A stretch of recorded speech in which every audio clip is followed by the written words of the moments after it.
কেউ মনে করে খাওয়ার জন্য আর ঘুমানোর জন্য দুনিয়াতে আসে,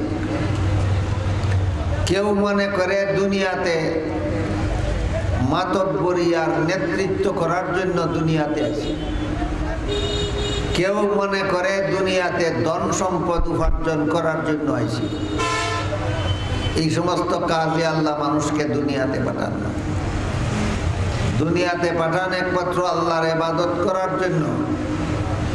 কোরআন শরীফের বিভিন্ন আয়াতে আল্লাহ বারবার বলে দিয়েছেন, জাহান্নাম থেকে বাঁচতে চাইলে, জান্নাত লাভ করতে চাইলে আল্লাহর ইবাদতে লিপ্ত হয়ে যাও। আল্লাহর ইবাদত ভুলে গেলে জান্নাত হারাইতে হবে, জাহান্নামে যাইতে হবে।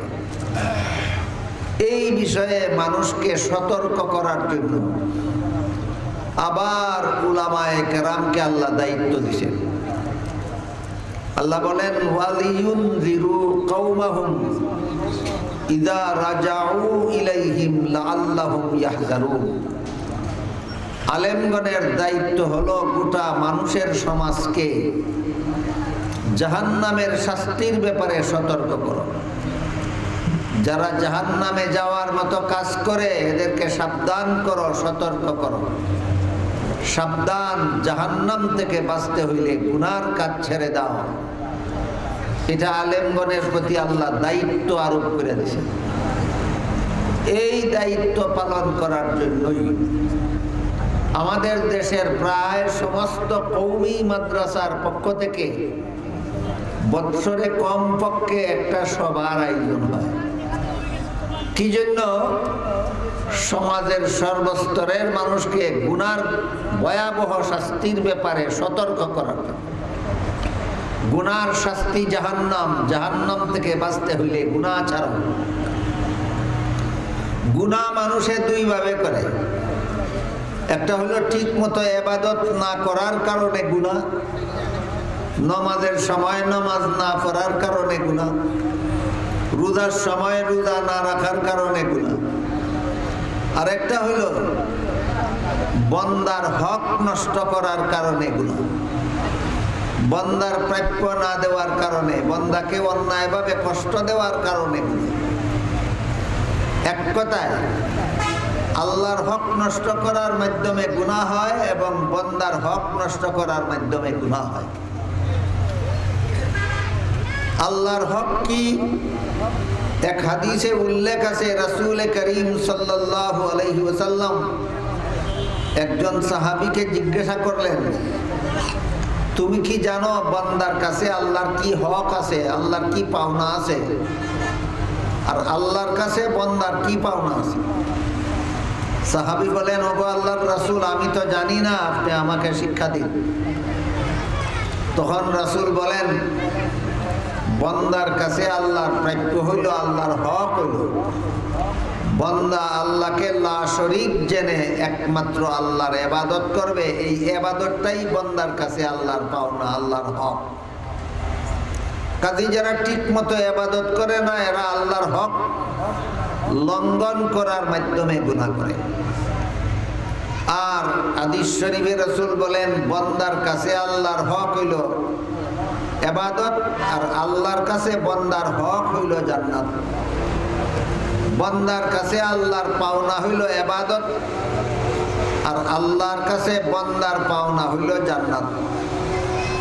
এরপরে রাসূল বলেন, যেই বান্দা আল্লাহর হক আদায় করে দিব, ঠিক মতো ইবাদতটা করব, আল্লাহ তার হক আদায় করে দিবেন, তারে জান্নাত দিয়া দিবেন। কাজী এখানে পরিষ্কার হইল যে আমাদের কাছে আল্লাহর একটা হক আছে, আল্লাহর একটা পাওনা আছে। এটা হইল আমার ঠিক মতো আল্লাহর ইবাদত করব, এটা আল্লাহর হক। যারা ঠিক মতো আল্লাহর ইবাদত করে না, কার হক নষ্ট করে? আল্লাহর হক নষ্ট করে। এটা হলো গুনাহ করার এক পথ। গুনার আর এক পথ হইল বান্দার হক নষ্ট করা। এক হাদিসে উল্লেখ আছে, রাসূল করিম সাল্লাল্লাহু আলাইহি ওয়াসাল্লাম বলেন, মানুষের জীবনে যত গুনাহ করে, সমস্ত গুনাহ তিন প্রকার। এক প্রকার হইল শিরিক গুনাহ, আর এক প্রকার হইল আল্লাহর হক নষ্ট করার গুনাহ, আরেক প্রকার হইল বান্দার হক নষ্ট করার গুনাহ। আল্লাহর রাসূল সাল্লাল্লাহু আলাইহি ওয়াসাল্লাম যেহেতু পরিষ্কারভাবে বলে দিয়েছেন গুনাহ তিন প্রকার। দুনিয়াতে মানুষ যত গুনাহ করে সমস্ত গুনাহ তিন প্রকার।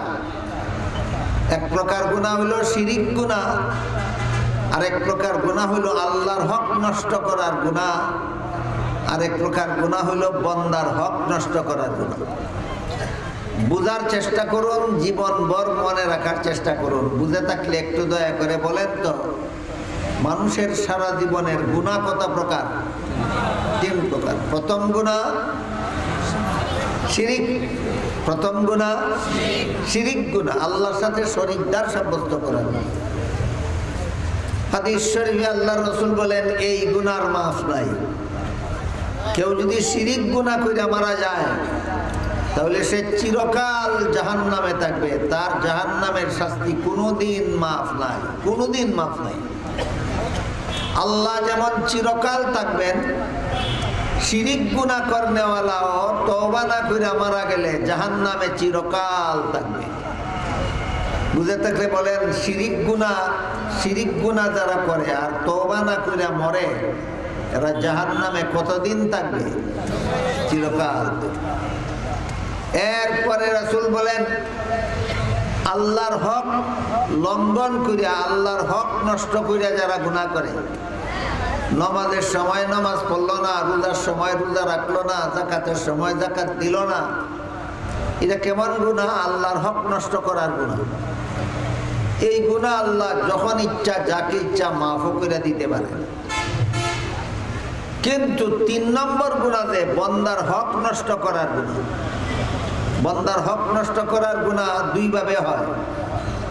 একটা হলো বান্দার সম্পদ অন্যায়ভাবে খাওয়ার মাধ্যমে, আরেকটা হলো বান্দাকে অন্যায়ভাবে কষ্ট দেওয়ার মাধ্যমে। আপনি যদি কোনো বান্দার সম্পদ অন্যায়ভাবে গ্রহণ করেন তবুও বান্দার হক নষ্ট করলেন। আর যদি আপনি কোনো বান্দাকে অন্যায়ভাবে কষ্ট দেন তবুও বান্দার হক নষ্ট করলেন। রাসূল বলেন এইভাবে বান্দার হক নষ্ট করে যারা গুনাহ করে, এদের গুনাহ, যে বান্দার হক নষ্ট করলো এই বান্দা যতক্ষণ পর্যন্ত মাফ করবে না ততক্ষণ পর্যন্ত আল্লাহ কোনো বান্দার হক নষ্ট করার গুনাহ মাফ করবেন না। বান্দার হক নষ্ট করার গুনাহ আল্লাহ মাফ করবেন না, বান্দায় মাফ না করলে। এক কথায় আল্লাহর হক নষ্ট করার গুনাহ আল্লাহ মাফ করবেন, বান্দার হক নষ্ট করার গুনাহ আল্লাহ মাফ করবেন না, বান্দায় মাফ না করলে। আর বান্দার কাছ থেকে মাফ নেওয়ার সময় হলো একমাত্র মরণের আগে আগে। মরণের পরে কোনো বান্দা কোনো বান্দারে মাফ করবে না। মরণের পরে বাবাও তার ছেলেকে মাফ করবে না। মরণের পরে ছেলেও তার বাবাকে মাফ করবে না যদি অন্যায়ভাবে কষ্ট দিয়া থাকে। কাজেই আমরা যদি দুনিয়ার জীবনে কোনো বান্দার সম্পদ অন্যায়ভাবে গ্রহণ করে থাকি, মরণের আগে আগে হয়তো তার সম্পদ ফেরত দিতে হবে, আর না হয় তার কাছ থেকে মাফ নিতে হবে। তার সম্পদও ফেরত দিলাম না, মাফও নিলাম না, মইরা গেলে এই বান্দায় আর মাফ করবে না। তখন এটার ঋণ পরিশোধ কিভাবে হইব এটা আমি একটু পরে আপনাদের শোনাতে চাই। আগে বোঝার চেষ্টা করি যে বান্দার হক কতভাবে বান্দায় নষ্ট করে। বান্দার হক নষ্ট করার প্রধান পদ্ধতি হইল দুইটা। একটা হইল বান্দার মাল অন্যায়ভাবে গ্রহণ করা, আরেকটা হইল বান্দারে অন্যায়ভাবে কষ্ট দেওয়া। বান্দার মাল অন্যায়ভাবে গ্রহণ করার বহু পদ্ধতি সমাজে চালু আছে। চুরির মাধ্যমে যে সম্পদ অর্জন করে এটাও অন্যায়ভাবে গ্রহণ করে। ডাকাতির মাধ্যমে যে সম্পদ লাভ করে এটাও অন্যায়ভাবে লাভ করে। জবরদখলের মাধ্যমে যে সম্পদ লাভ করে এটা অন্যায়ভাবেই লাভ করে। জুরে দখল, জুরে একজনের বাড়ি, একজনের ঘর, একজনের বিটা, একজনের রাস্তা, একজনের ক্ষেত, একজনের আয়, আর একজনের জুরে দখল করে নিল। একের সম্পদ অপরে জুরে দখল করলো। বলেন ন্যায় না অন্যায়? তাহলে তার এই সম্পদ হাসিল করাটা হালাল না হারাম? হাদিস শরীফে রাসূল করিম সাল্লাল্লাহু আলাইহি ওয়াসাল্লাম বলেন, লা ইয়াহিল্লু মালু মরিইন লিমুসলিমিন ইল্লা বিতিবি নাফসিহি। কোন মানুষের মাল খুশি হইয়া তোমারে না দিলে, তুমি জোরে দখল করলে তোমার জন্য সেটা হালাল নয়। কাউরে দুঃখা দিয়া তার মাল দখল করলে, কার প্রতি প্রভাব খাটাইয়া তার সম্পদ দখল করলে, এটা তোমার জন্য হারাম, এটা তোমার জন্য হালাল নয়। যে কোনো মানুষের সম্পদ আপনি যদি নিতে চান, তার খুশি সে খুশি হইয়া দিতে হবে আপনাকে। আবার শুধু খুশি হইয়া দিলেও হবে না, দিতে হবে হালাল উপায়ে। জুয়া যারা খেলে, জুয়ার মধ্যে যে দান ধরে, এ খুশি হইয়া ধরে, ধরলাম পাইলে পাইতাম, না পাইলে যাইতো গিয়া। অনিচ্ছায় না ইচ্ছা করেই ধরে, ইচ্ছা করেই ধরে, কিন্তু এটা পদ্ধতিটা হারাম। তুমি খুশি থাকলেও এই জুয়ার টাকার লেনদেন হালাল হবে না, এটা পদ্ধতিটাই হারাম। কাজেই কোনো মানুষের সম্পদ, অল্প টাকা পয়সা হোক, বেশি টাকা পয়সা হোক, স্থাবর সম্পদ হোক, অস্থাবর সম্পদ হোক, কোনো মানুষের সম্পদ কোনো মুসলমানের জন্য হালাল হওয়ার পদ্ধতি দুইটা। একটা হলো হালাল উপায়ে লেনদেন করো, আর একটা হলো ইচ্ছাকৃতভাবে লেনদেন করো। জোরে জবরদস্তি লেনদেন করলেও হালাল হবে না, ইচ্ছার বিরুদ্ধে লেনদেন করলে হালাল হবে না, আর হারাম উপায়ে লেনদেন করলেও হালাল হবে না। যারা সুদ দেয় আর যারা সুদ খায়, ইচ্ছাকৃতভাবেই দেয়, ইচ্ছাকৃতভাবেই খায়।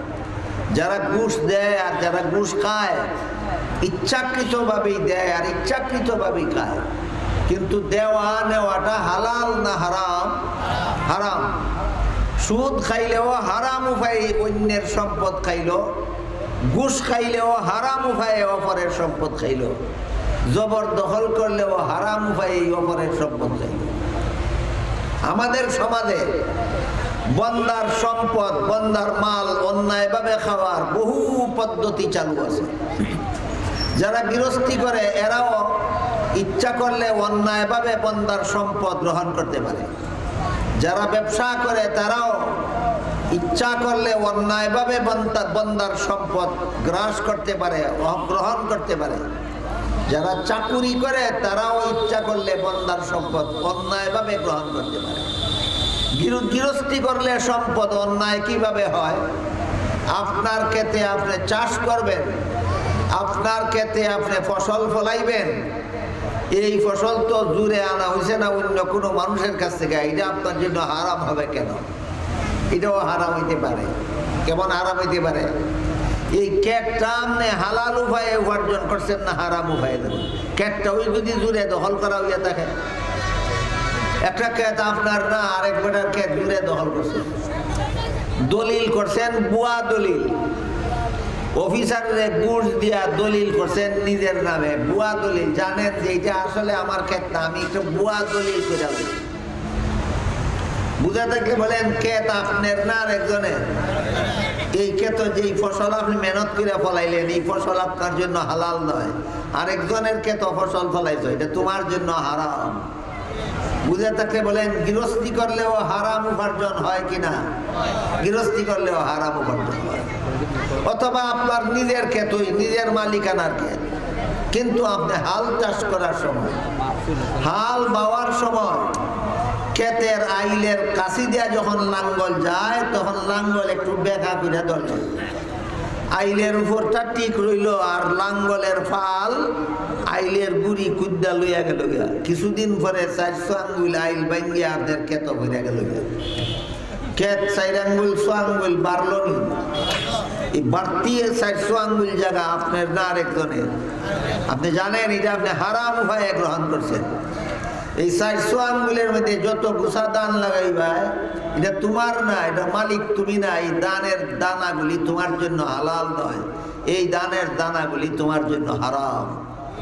হাদিস শরীফে রাসূল করিম সাল্লাল্লাহু আলাইহি ওয়াসাল্লাম বলেন, এইভাবে অন্যায় পদ্ধতিতে যারা শিম টেলাইয়া 2-4 আঙ্গুল জাগা বাড়াইয়া লয়, কিয়ামতের দিন, শেষ বিচারের দিন আস্থা দুনিয়ার জমিন তার মাথায় উঠাইয়া ছেড়ে দেওয়া হবে।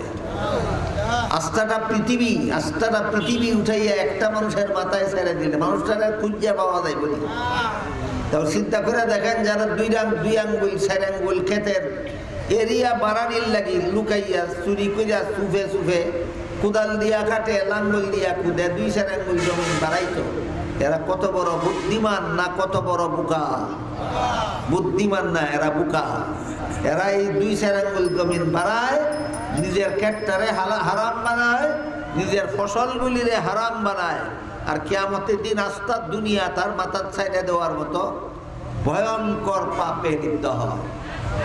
আলেমগণের প্রতি আল্লাহর নির্দেশ, যত রকমের গুনাহ করে সাধারণ মানুষ জাহান্নামের পথে রওনা হয়, সব রকমের পাপের ব্যাপারে মানুষকে সতর্ক করো, জাহান্নামের পথ থেকে মানুষকে ফিরাও। এই জন্য এই কথাগুলি আপনাদের বলা আমাদের দায়িত্ব, আমাদের উপর ফরজ, গোটা আলেম সমাজের উপর ফরজ। মানুষকে বুঝাও, মানুষকে সতর্ক করো কোন কাজের দ্বারা গুনাহ হয় আর গুনার কারণে জাহান্নামের শাস্তি কত ভয়ঙ্কর হবে। এগুলি মানুষের বুঝানি আলিমগণের দায়িত্ব, আল্লাহর দেওয়া দায়িত্ব। আল্লাহর পক্ষ থেকে এই ব্যাপারে সর্বস্তরের মানুষকে সতর্ক করা আলিমগণের জন্য ফরজ। গেল গৃহস্থী করলে কিভাবে উপার্জন হারাম হয় তার কয়েকটা উদাহরণ দিলাম। ব্যবসা করলেও উপার্জন হারাম হয়। ইচ্ছা করলে একজন ব্যবসায়ী উপার্জন হারাম করতে পারে। কিভাবে?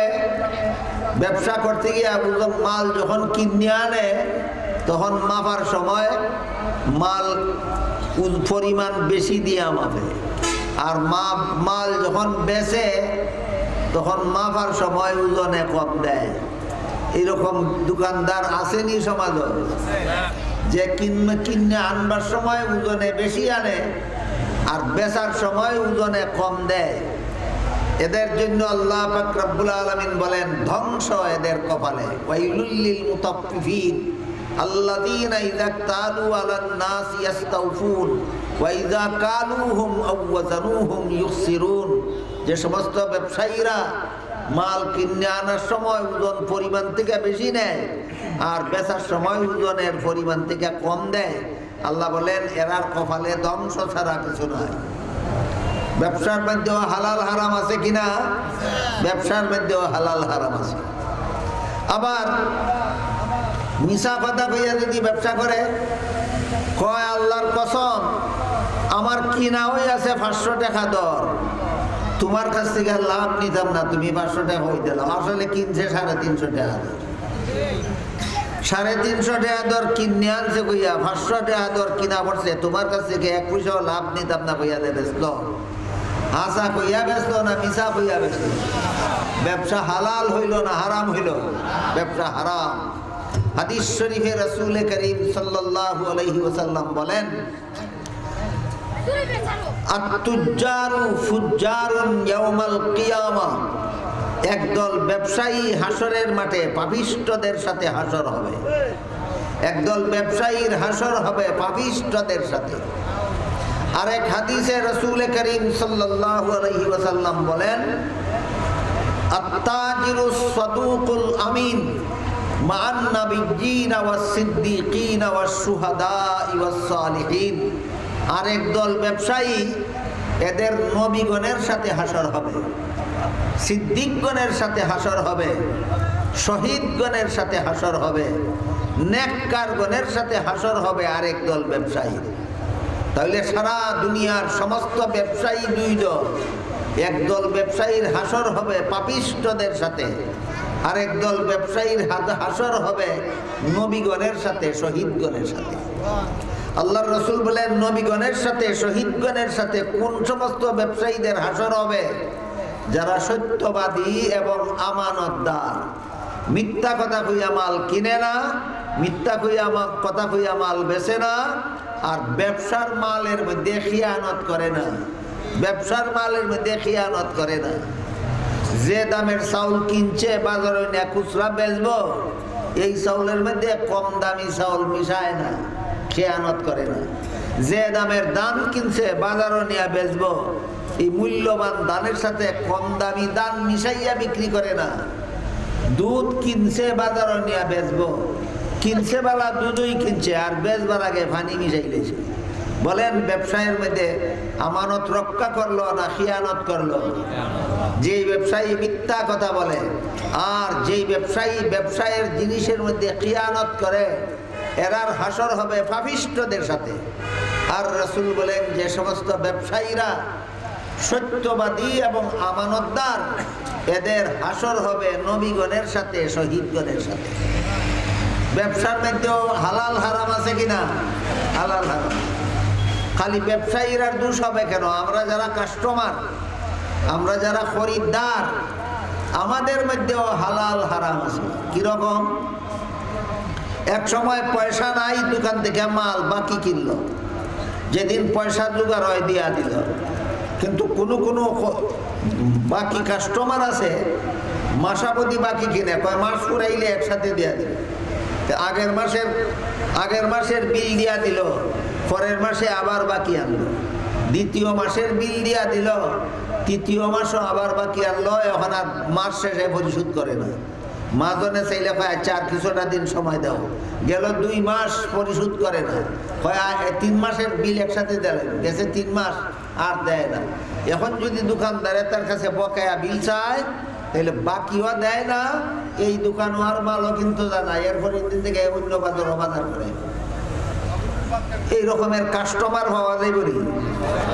দোকানের মাল যে বাকি কিনা তারে দুকা দিয়া আজকে দিমু কালকে দিমু পরশু দিমু হইয়া দুকা দিয়া তার তবিল যে মাইরা দিলেন, এই কার কপালে কুড়াল মারলেন একটু পরে বুঝবেন, আমি কইতেছি একটু পরে। কার কপালে কুড়াল মারলেন?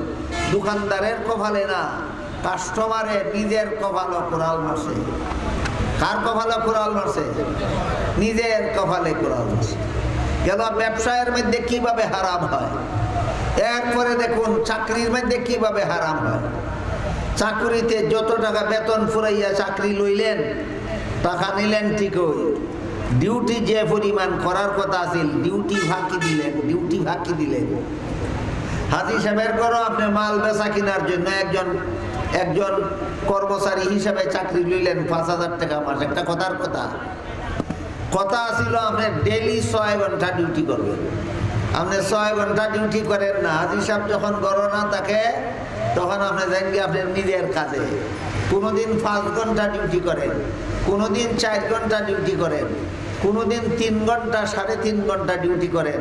5,000 টাকা মাসিক বেতনের চাকরি যে লইছিলেন, কতদিন ডেলি কত ঘন্টা ডিউটি করার কথা ছিল? 6 ঘন্টা। আপনি যেদিন ওই 6 ঘন্টার থেকে কিছু কম ডিউটি করলেন, সেই দিনের এই অতিরিক্ত বেতনটা আপনার জন্য হালাল থাকে না, হারাম হইয়া যায়। আমি কি বুঝাইতে পারলাম? তাহলে আমরা যারা গৃহস্থী করি আমাদের আমদানিও হারাম হইতে পারে, আমরা যারা ব্যবসা করি আমাদের আমদানিও হারাম হইতে পারে, আমরা যারা চাকরি করি আমাদের আমদানিও হারাম হইতে পারে। হারাম উপায়ে ব্যবসা করলে, হারাম উপায়ে চাকরি করলে, হারাম উপায়ে গৃহস্থী করলে, হারাম উপায়ে মানুষের সম্পদ আমদানি করলে এর গুনাহ আল্লাহ বলেন, রাসূল বলেন এই গুনাহ আল্লাহ মাফ করবেন না। যার মাল হারাম উপায়ে আমদানি করছো, সম্ভব হইলে মরণের আগে আগে মাফ লও, মাফ লই সম্ভব হইলে মরণের আগে আগে পরিশোধ করে দাও। পরিশোধ করতে না পারলে মাফ লও, পরিশোধও করছো না, মাফ লইছো না, মইরা গেছে, আর কোনোদিন তোমার কপালে মাফ নাই। মরলে কেউ কাউকে মাফ করবে না। আমার কথা বুঝে থাকলে বলেন, যাদের কাছ থেকে আমরা হারাম উপায়ে মাল আমদানি করি এরা মরলে মাফ করব না মরবার আগে মাফ করে? মরবার আগে মাফ নেওয়ার লাগে, মরলে পরে কেউ কাউকে মাফ করবে না। মরবার আগে কেউ কাউকে মাফ করবে না কেন? এটা বুঝাইবার জন্য আরেকটা ঘটনা বলি শুনি। হাদিস শরীফে রাসূল করিম সাল্লাল্লাহু আলাইহি ওয়াসাল্লাম বলেন, এক ব্যক্তি হাসরের বিচারে দেখা যাবে একটা নেকির অভাবে, একটা সওয়াবের অভাবে সে বেহেশতে যাইতে পারে না। একটা সওয়াব যদি আর অতিরিক্ত তার থাকতো তাহলে তার নেকির পাল্লা ভারী হইতো, জাহান্নাম থেকে বাঁচতে পারতো, জান্নাতে যাইতে পারতো। এখন আটকা পড়ছে কত, কি পরিমাণ নেকির জন্য? একটা নেকির জন্য আটকা পড়ছে। তখন সে আল্লাহরে কইব, আল্লাহ দুনিয়াতে আমার অনেক আত্মীয় স্বজন বন্ধু বান্ধব আছে, আমার সুযোগ দেও, কেউ কাছ থেকে একটা নেকি নি আমি চাইয়া আনতাম পারি। আল্লাহ কইবেন ঠিক আছে দিলাম তোরে সুযোগ, কার কাছ থেকে আনতে পারো গিয়া দেখ। হে গিয়া খুঁজিয়া বাইর করবো তার বাপ রে, কইব বাবা দুনিয়াতে না খাইয়া আমারে খাওয়াইছো, নিজে কষ্ট করে আমারে সুখে শান্তিতে রাখার চেষ্টা করছো, আজকে আমি একটা নেকির লাগি ঠেকছি, দয়া করে একটা নেকি তোমার এখান থেকে আমারে দেলাও। বাপে কইব তুই কেটা রে, আমি তো তোরে চিনি না, আমি তো তোরে চিনি না, তোরে রে একটা নেকি দেলাইতাম আমি, আমার হিসাবের সময় যদি ঠেকিতে আমি কার কাছে যাই? বুঝে থাকলে বলেন কিয়ামতের দিন বাপে কি ছেলেরে দিব? দিত না। এরপরে যাইব কুজ্জাতের ছেলের কাছে, দেখো পরে ছেলে তোরে বড় আদর করে লালন পালন করছিলাম দুনিয়াতে, তোরে বড় নিজে কষ্ট করে সুখে শান্তিতে রাখার চেষ্টা করছিলাম, আজকে আমি একটা নেকির লাগি দেখছি তোর এখান থেকে একটা সওয়াব আমারে দেলা। ছেলে খুব তুমি কেটা, তোমারে তো আমি চিনি না, তোমারে যে আমি একটা সওয়াব দিলে তাও আমি দেখলে কার কাছে যাব? বুঝে থাকলে বলেন হাসরের মাঠে বাপেও ছেলেরে খাতির করবে, ছেলেও বাপরে খাতির করবে না, বাপও ছেলেরে খাতির করবে না। কাজে আপনি যদি অন্যায়ভাবে বাপের মাল খাইয়া থাকেন, অন্যায়ভাবে ছেলের মাল খাইয়া থাকেন, অথবা সংসারের যে কোনো মানুষের মাল যদি অন্যায়ভাবে খাইয়া থাকেন, মাফ লন লাগবো মরণের পরে না মরণের আগে? মাফ হয়তো পরিশোধ করো, পরিশোধ করলে তো এমনিই মাফ, পরিশোধ করতে না পারলে মরবার আগে আগে মাফ লও। যদি পরিশোধও করো না, মরবার আগে আগে মাফ হলেও না, মরণের পরে বাপেও ছেলেরে মাফ করবে না, ছেলেও বাপরে মাফ করবে না। কাজেই অত্যন্ত সতর্কতার ব্যাপার। এইটা হইল বন্দার হক নষ্ট করার গুনাহ। আল্লাহ রসুল বলেন আল্লাহ মাফ করবেন না, বন্দায়ও মাফ করতো না, আল্লাহও মাফ করবেন না। ঠিক তেমনি ভাবে কোনো বন্দায় যদি কোনো বন্দারে অন্যায়ভাবে কষ্ট দেয়, অন্যায়ভাবে কষ্ট দেয়, অন্যায়ভাবে কত রকমের কষ্ট মানুষে দেয়, সারা রাতেও কইয়া শেষ করা যেত না। একটা সহজ উদাহরণ দেই শুনেন। দুইজন মানুষ গাড়িতে উঠছে, একজন আরেকজনরে চিনে না, গাড়ির মধ্যে একটা সিট বানাইছে দুইজন মানুষের, 3 হাত লম্বা, একটা সিট 3 হাত লম্বা, কজন বইত? দুইজন। 3 হাত লম্বা সিটটা যদি দুইজনের বাটে ভরে, তাহলে একজনের বাটে কতখান ভরে? 1.5 হাত। এই সিটের মধ্যে তোমার জায়গা 1.5 হাত, তুমি যদি 1.5 হাত থেকে আরো 4 আঙ্গুল ট্যাং সরাইয়া 4 আঙ্গুল বেশি দখল করো, এই 4 আঙ্গুলটা কার, তোমার না তোমার সাইডম্যানের? তুমি সাইডম্যানের জায়গা 4 আঙ্গুল বেশি দখল করার কারণে তোমার সাইডম্যানে বইতে কিছু কষ্ট হইল নি? কষ্ট হইল। এই কষ্টটা তোমার সাইডম্যানে গাড়িতে বইয়া দিছো অন্যায়ভাবে। অন্যায়ভাবে যদি বন্দারে কষ্ট দেও, তবুও তুমি বন্দার হক নষ্ট করছো। অন্যায়ভাবে যদি বন্দার মাল গ্রহণ করো, তবুও তুমি বন্দার হক নষ্ট করছো। বন্দার হক কতভাবে নষ্ট হয়? 2 ভাবে। বন্দার মাল অন্যায়ভাবে নিলে আর বন্দারে অন্যায়ভাবে কষ্ট দিলে। এবার শুনুন এর শাস্তিটা কত ভয়ঙ্কর। এক হাদিসে উল্লেখ আছে, রাসূল করিম সাল্লাল্লাহু আলাইহি ওয়াসাল্লাম বলেন, ও আমার সাহাবাগণ, তোমরা কি জানো দুনিয়াতে সবচেয়ে বড় গরিব কে, অভাবী কে? সাহাবায়ে কেরাম জবাব দিলেন, যার কোনো টাকা পয়সা নাই, ধন সম্পদ নাই, সে দুনিয়াতে সবচেয়ে বড় গরিব, সবচেয়ে বড় অভাবগ্রস্ত। রাসূল বলেন, জবাব তোমরা সঠিক হইছে না, জবাব ভুল হইছে। সাহাবায়ে কেরাম বলেন, তাহলে সঠিক জবাব কোনটা? রাসূল বলেন, সঠিক জবাব হইল যেই ব্যক্তি দুনিয়াতে নামাজ রোজা ইবাদত বন্দেগীর অভাব নাই, যথেষ্ট পরিমাণ করছে, কিন্তু হয়তো বন্দার মাল খাইছে অন্যায়ভাবে, আর না হয় বন্দারে কষ্ট দিছে অন্যায়ভাবে, ওই বন্দার হক নষ্ট করছে। আল্লাহর হক আদায় করছে, বন্দার হক নষ্ট করছে। এই 2 কথা মনে রাখেন। কার হক আদায় করছে? আল্লাহর। আর হক নষ্ট করছে কার? হক। ঠিক মতো নামাজ পড়ছে, ঠিক মতো রোজা রাখছে, ঠিক মতো হজ করছে, ঠিক মতো যাকাত দিছে, ঠিক মতো তাসবিহ পড়ছে, দোয়া করছে, জিকির করছে, দুরূদ পড়ছে, ইবাদত বন্দেগী ঠিক মতো করছে, আল্লাহর হক ঠিক মতো আদায় করছে, কিন্তু বন্দার মাল অন্যায়ভাবে খাইছে, বন্দারে অন্যায়ভাবে কষ্ট দিছে। হক নষ্ট করছে কার? বন্দার। আদায় করছে কার? আল্লাহর। আল্লাহর হক আদায় করছে, বন্দার হক নষ্ট করছে। কিয়ামতের দিন যত বান্দার হক নষ্ট করছে সমস্ত বান্দায় আল্লাহর কাছে নালিশ দিব, আল্লাহ এ আমরার হক নষ্ট করছে, আমরার হক আদায় করে দেব। তখন আল্লাহ কইবেন, এই যত বান্দার কাছ থেকে যত টাকা সুদ খাইছিলে, যত বান্দার কাছ থেকে যত টাকা ঘুষ খাইছিলে, যত বান্দারে যত টাকা ঠকাইয়া খাইছিলে সবগুলি পরিশোধ কর। কইব আল্লাহ টাকা তো একটাও দিনের থেকে সাথে আনছি না, কেমনে পরিশোধ করবো? তখন আল্লাহ বলবেন, টাকা যদি সাথে না আইন না থাকস তে তোর ইবাদত বন্দেগীর সওয়াব দে। যখন কইবা আমার আর সওয়াব নাই, তখন আল্লাহ কইবা যারার হক নষ্ট করছিলি এরার গুনাহ তুই নে, তোর গুনাহ তো তোর আছে, ওই তারার গুনাহ তুই নে, তুই জাহান্নামে গিয়া তোর শাস্তিও ভোগ কর, যারার হক নষ্ট করছিলে তারার শাস্তিও ভোগ কর। বুঝলানি বন্দার হক নষ্ট করার শাস্তিটা কত ভয়ঙ্কর। কাজেই মাদ্রাসা পড়নেওয়ালা আলিমগণের দায়িত্ব আল্লাহ তাদের উপর ফরজ করে দিয়েছেন, যত কাজ করলে আপনাদের শেষ বিচারে কষ্ট পাইতে হবে, শেষ বিচারে শাস্তির যোগ্য সাব্যস্ত হবেন, যত অপরাধ করলে আপনি কিয়ামতের দিন জাহান্নামী সাব্যস্ত হবেন, এই সবগুলি অপরাধ সম্পর্কে আপনাদেরকে সতর্ক করা। এক হাদিসে রাসূল বলেন, হারাম মাল খাইয়া যে শরীরে রক্ত মাংস গঠন হয় এই শরীরের যোগ্য ঠিকানা জাহান্নামের আগুন ছাড়া আর কিছু নাই। বুঝে থাকলে বলেন, জাহান্নাম থেকে বাঁচতে হইলে শুধু আল্লাহর হক আদায় করা যথেষ্ট না বান্দার হক আদায় করতে হবে? হারাম রুজি করলে বান্দার হক আদায় হয় না লঙ্ঘন হয়?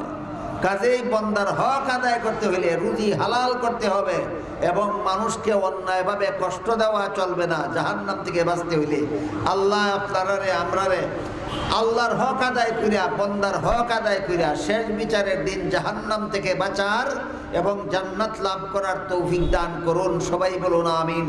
সুবহান রাব্বিকা রাব্বিল ইজ্জাতি আম্মা ইয়াসিফুন ওয়া সালামুন আলাল মুরসালিন ওয়াল হামদুলিল্লাহি রাব্বিল আলামিন।